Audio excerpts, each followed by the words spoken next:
ఈరోజు ఉదయ్ కుమార్ గారు చెప్తున్నాను. నేను 11 నెలల ముందు ద్వారపూడి చంద్రశేఖర్ రెడ్డి గురించి అధికార పార్టీ వదిలి బయటకు వచ్చానంటే నేను ఏ పార్టీలోకి వెళ్తానో ఎవరి దగ్గరికి వెళ్తానో నాకు తెలియదు. కేవలం చంద్రశేఖర్ రెడ్డి తట్టుకోలేక మా అన్న మనసులో 6 లారీ ఓట్లు సబ్సిడీలు తీసి నన్ను అడగలుగుతాడని చెప్పేసి అనుకుని చంద్రశేఖర్ అనుకున్నాను. కాబట్టి అలాగే ఒక ఉమ్మడి తూర్పుగోదావరి జిల్లా లారీ గా కొనసాగుతున్నప్పుడు అతను దౌర్జన్యంగా చెప్తున్నాను. సంఘంలో యూనియన్లో కూడా అతను అరాజకాలు చూస్తుంది వ్యక్తి కాకినాడలో మొత్తం వ్యక్తి దోరపూడి చంద్రశేఖర్ అని చెప్పి నేను చెప్పుకుంటున్నాను. ఎందుకంటే ఒక వైఎస్ఆర్ పార్టీ బ్రాండ్ పెట్టుకుని ఒక లారీ అసోసియేషన్ నడిపించుకున్నారంటే గొప్ప వ్యక్తి దోరపూడి చంద్రశేఖర్ రెడ్డి.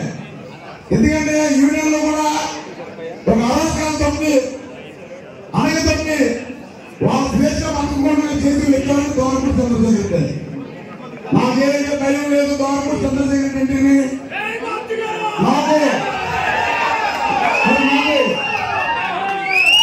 నాకు బయట వెళ్తే మందు మీద పొగబెట్టి పల్లె పోతాయట, ఏమి కనిపెట్టట, కాలు చేతులు పనిచేయట. ఈ రోజు చెప్పిన దోరపూడి చంద్రశేఖర్ రెడ్డి 4 ఏళ్ళ తమ కుటుంబంతో ఉన్నాం.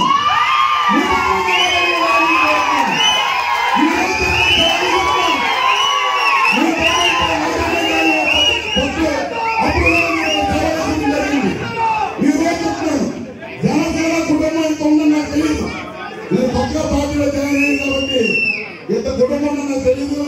ఈ రోజు జనసేన కుటుంబం నా కుటుంబం 2 కలిపి ఉదయ శ్రీనివాస్ పెట్టి అలాగే కొండవాళ్ళని పెట్టి మీటింగ్ కట్టడం జరిగింది.